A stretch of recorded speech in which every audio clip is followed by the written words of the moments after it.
Monday's reading is from Mark chapter 11, verse 15 through 19.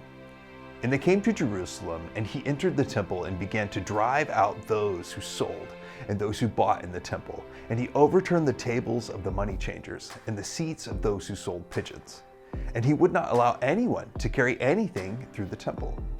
And he was teaching them and saying to them, "Is it not written, 'My house shall be called a house of prayer for all the nations'?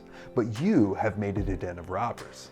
And the chief priests and scribes heard it and were seeking a way to destroy him, for they feared him because all the crowd was astonished at his teaching.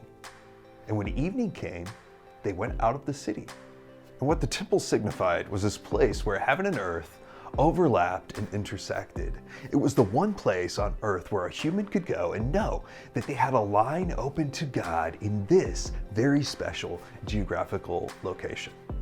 And the fact that they had taken this very special place and made it a casual walkway to get from one place to another, or worse, a place where travelers looking to worship would be ripped off and charged extra just so they could make their sacrifice to God, this was a huge insult to God.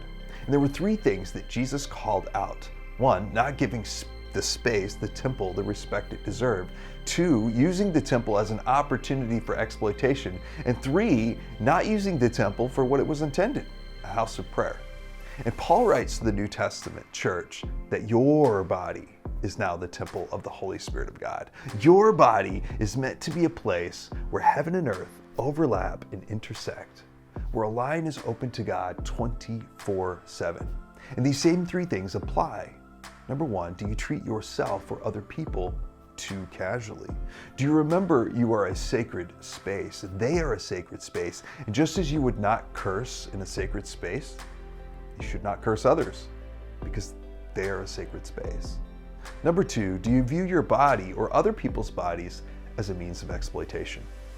And we've said before, all sin is exploitation, and your body is not to be used to exploit others. It's to be used to honor God by serving others.